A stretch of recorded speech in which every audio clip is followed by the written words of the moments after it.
Subscribe کریں ہمارے channel کو اور بیل آئیکن کو کلک کریں تاکہ ہماری ہر نئی آنے والی ویڈیوز آپ تک بآسانی پہنچ سکے۔ بسم اللہ الرحمن الرحیم۔ سیدنا سلیمان علیہ السلام۔ بسم اللہ الرحمن الرحیم۔ آپ سیدنا داؤد علیہ السلام کے فرزند ہیں۔ آپ بچپن ہی سے بہت ذہین تھے اور ذہانت کے آثار آپ میں صاف نظر آتے تھے۔ حضرت داؤد علیہ السلام کبھی کبھی آپ سے کسی مقدمے میں مشورہ لے لیتے تھے۔ داؤد علیہ السلام کی وفات کے بعد آپ ان کے جانشین مقرر ہوئے۔ اس وقت آپ کی عمر 13 سال تھی۔ تخت نشین ہونے کے 4 سال بعد آپ نے مسجد اقصی کی تعمیر کا کام شروع کرا دیا اور یہ کام جنات سے دیا۔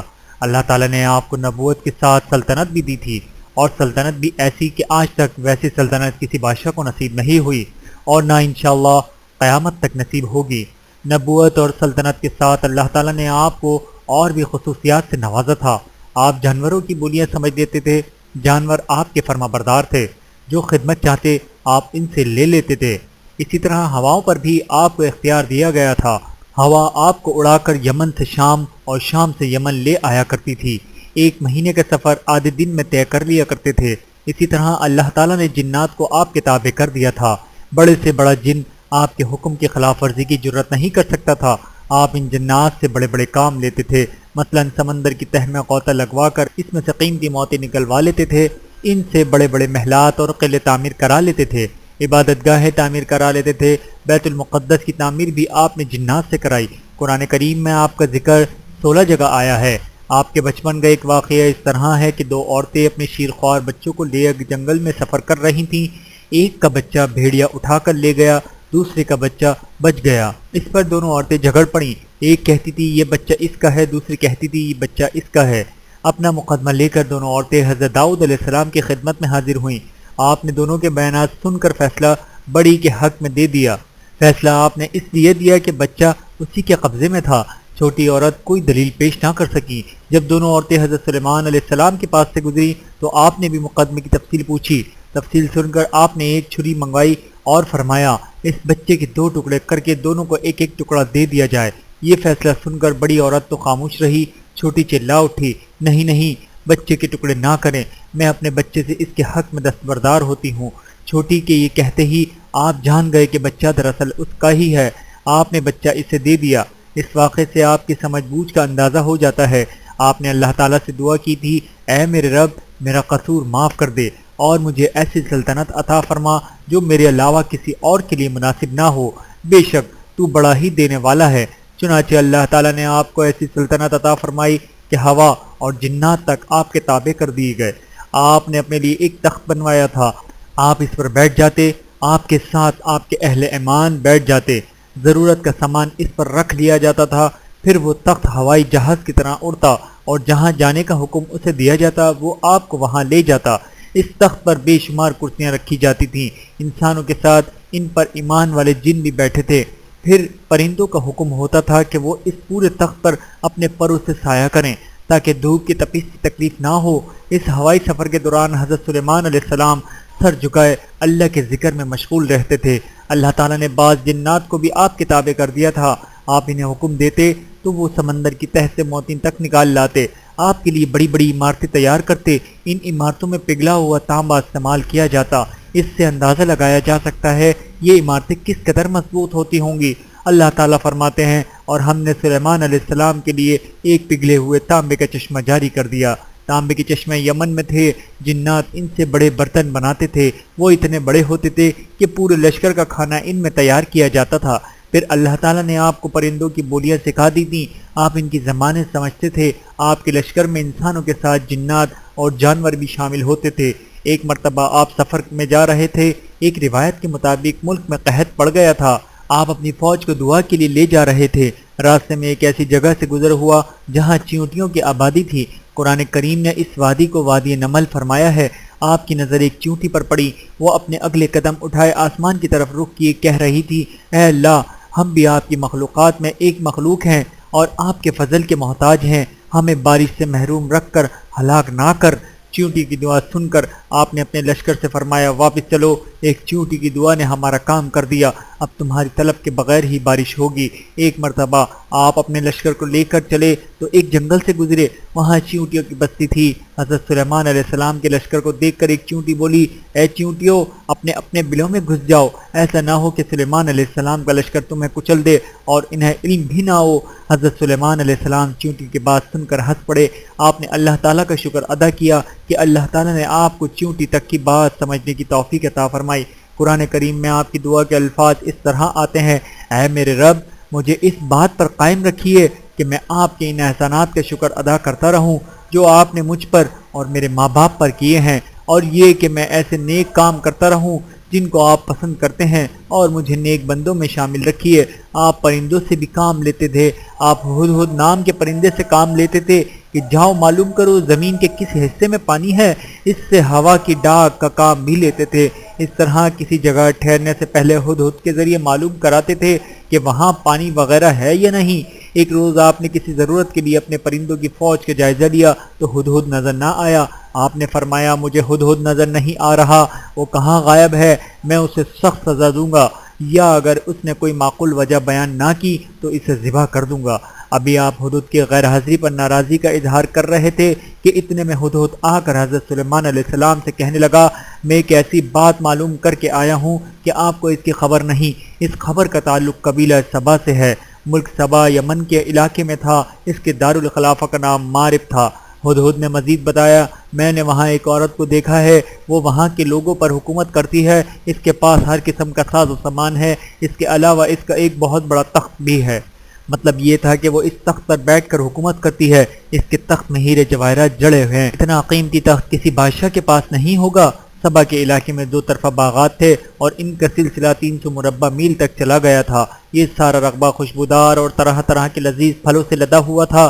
ہدہد نے یہ بھی بتایا، اور میں نے اس عورت کو اور اس کی رعایا کو دیکھا ہے، وہ اللہ تعالیٰ کو چھوڑ کر سورج کو سجدہ کرتے ہیں۔ شیطان نے ان کے اعمال کو ان کے لیے خوش نظر بنا دیا ہے، انہوں نے سیدھے راستے سے ہٹا دیا، اس لیے وہ راہ حق نہیں پاتے، یہاں تک کہ وہ اس اللہ کو سجدہ نہیں کرتے جو آسمان اور زمین کی چھپی ہوئی چیزوں کو باہر نکالتا ہے۔ حضرت سلیمان علیہ السلام نے ہدہد کی باتیں سن کر فرمایا، ہم ابھی دیکھ لیتے ہیں تو سچ کہتا ہے یا جھوٹ۔ اس کے بعد حضرت سلیمان علیہ السلام نے اس ملکہ کے نام ایک خط لکھا اور ہدہد سے فرمایا، جا میرا یہ خط لے جا اور اس خط کو اس کے پاس ڈال دے، پھر ان کے پاس سے ہٹ جا اور دیکھتا رہ کہ وہ کیا بات چیت کرتے ہیں۔ ہدہد خط لے کر اڑا اور اس ملک میں پہنچا۔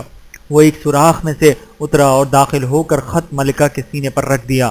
بلقیس نے خط پڑھا اور اپنے درباریوں سے بولی، اے اہل دربار، مجھے یہ خط موصول ہوا ہے۔ وہ خط میرے پاس عجیب طریقے سے آیا ہے اور یہ خط بہت ہی محترم شخصیت شاہ سلیمان کی طرف سے آیا ہے۔ ملکہ بلقیس شاید آپ کے بارے میں پہلے ہی سن چکی تھیں، اس لیے اس نے آپ کے خط کو عزت دی۔ سلیمان علیہ السلام نے اپنے خط میں اسے اسلام کی دعوت دی تھی۔ آپ کے خط میں اسے اس بات کا اشارہ تھا کہ اگر میرے مقابلے میں طاقت کا مظاہرہ کرو گی تو کچھ حاصل نہیں ہوگا، خیریت چاہتی ہو تو اسلام قبول کر لو اور میرے پاس چلی آؤ۔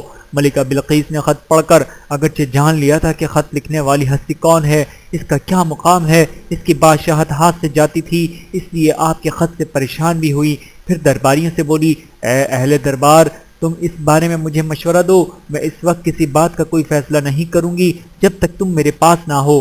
اس کی بات سن کر درباریوں نے کہا، ہم پوری طرح طاقتور ہیں، سخت جنگ کرنے والے ہیں، حکم کا اختیار آپ کے پاس ہے، اب آپ دیکھ لیں ہمیں کیا حکم دینا ہے۔ ان کی بات کے جواب میں بلقیس نے کہا، بادشاہ جب کسی بستی میں فاتحانہ داخل ہوتے ہیں تو اسے برباد کر ڈالتے ہیں اور وہاں کے عزت دار باشندوں کو ذلیل کر دیا کرتے ہیں، اور یہ لوگ ایسا ہی کریں گے۔ پھر اس نے کہا، ہم ایسا کرتے ہیں کہ کچھ تحفے تحائی بھیج کر دیکھ لیتے ہیں، شاید اس طرح ہم جنگ سے بچ جائیں۔ اس طرح ملکہ بلقیس نے بڑے بڑے قیمتی جواہرات، گھوڑے، خوبصورت باندیاں اور بے شمار چیزیں اپنے ایلچی کے ہاتھ بھجوائیں۔ سلیمان علیہ السلام پر اللہ تعالیٰ نے انعامات کی بارش کر رکھی تھی۔ آپ کی نظروں میں یہ تحفے کیا حیثیت رکھتے تھے؟ چنانچہ آپ نے اسے جواب لکھوایا، کیا تم لوگ مال اور دولت سے میری امداد کرنا چاہتے ہو؟ اللہ تعالیٰ نے مجھے جو کچھ دے رکھا ہے وہ اس سے کہیں بہتر ہے جو تمہیں دیا ہے۔ اصل واقعہ یہ ہے کہ تم لوگوں کو تحفے دیے جائیں تو تم اس سے خوش ہوا کرتے ہو۔ مطلب یہ تھا کہ یہ تحفے تمہیں مبارک ہوں۔ کیا تم نے مجھے دنیاوی بادشاہ سمجھا ہے؟ تمہیں معلوم ہونا چاہیے کہ حق تعالیٰ نے جو روحانی اور مادی دولت مجھے عطا فرمائی ہے وہ تمہارے ملک اور دولت سے کہیں بڑھ کر ہے۔ اس کے بعد آپ نے بلقیس کے ایلچی سے فرمایا، اے ایلچی تو انہیں اہل سبا کی طرف واپس لے جا، اب ہم ان پر ایک ایسا لشکر لے کر پہنچتے ہیں کہ جس کا ان سے مقابلہ نہیں ہو سکے گا، اور ہم انہیں شہر میں سے بے عزت کر کے نکال دیں گے اور ان کی حالت یہ ہوگی کہ وہ ذلیل ہوں گے۔ آپ نے بلقیس کے تحفے واپس کر دیے۔ بلقیس کے پاس تحفے واپس پہنچنے اور آپ کا پیغام اس نے سنا تو سمجھ گئی کہ آپ واقعی اللہ کے نبی ہیں اور آپ سے جنگ کا ارادہ خام خیالی ہے، لہذا فوراً اپنے شاہانہ ٹھاٹ باٹ سے آپ کی طرف روانہ ہوئی۔ ادھر آپ سلیمان علیہ السلام نے اپنے لوگوں سے فرمایا، اے اہل دربار، کوئی تم میں سے ایسا بھی ہے کہ اس سے پہلے کہ وہ لوگ تابع ہو کر میرے پاس آئیں بلقیس کا تخت میرے پاس لے آئے؟ دربار میں موجود جنات میں سے ایک جن نے کہا، اس سے پہلے کہ آپ اپنے اس اجلاس سے اٹھیں میں اس کے تخت کو آپ کے پاس لے آؤں گا، اور میں آپ کو یقین دلاتا ہوں کہ مجھ میں اس تخت کو اٹھا لانے کی طاقت ہے اور میں قابل اعتماد ہوں۔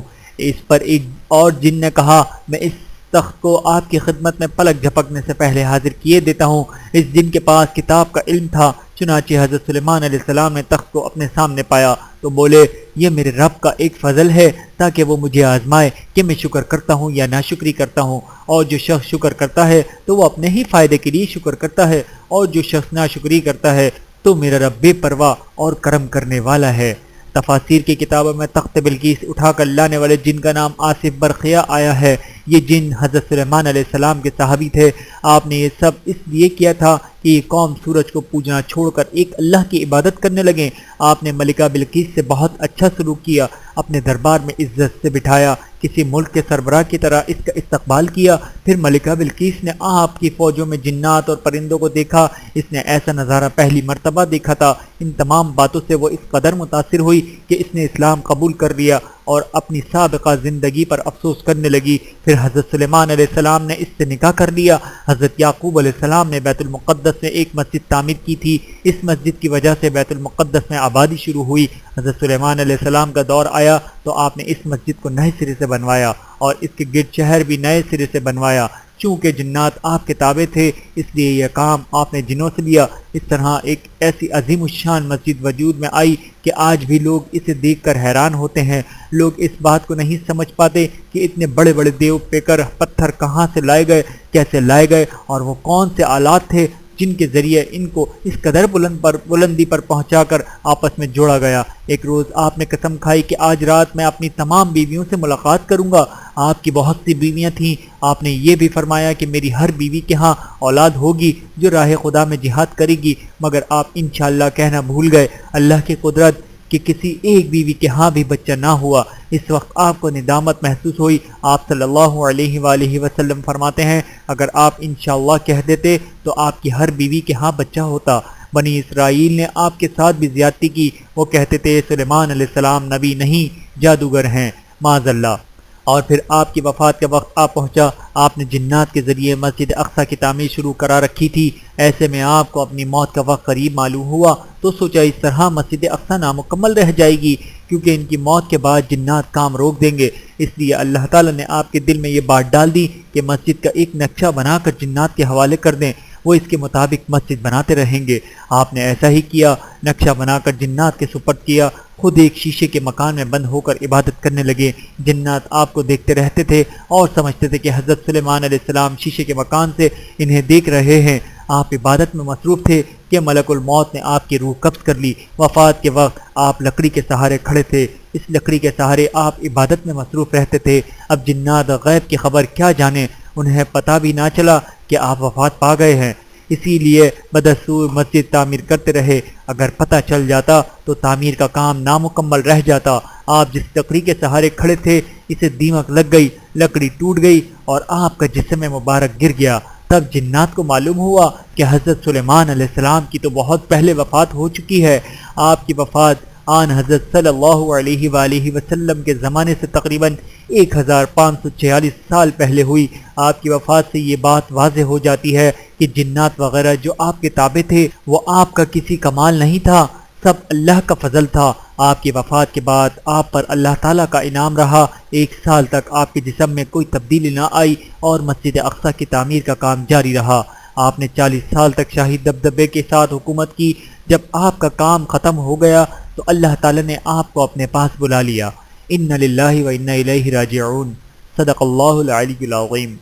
ویڈیو دیکھنے کا بہت شکریہ۔ مزید ویڈیوز دیکھنے کے لیے ہمارے چینل کو سبسکرائب کریں۔ اگر ویڈیو پسند آئے تو لائک کریں۔ اچھی بات کو دوسروں تک پہنچانا صدقہ جاریہ ہے۔ جزاکم اللہ خیرا کثیرا۔ اپنا اور اپنے پیاروں کا بہت زیادہ خیال رکھیے گا اور مجھے دعاؤں میں یاد رکھیے گا۔ Take care. اللہ حافظ۔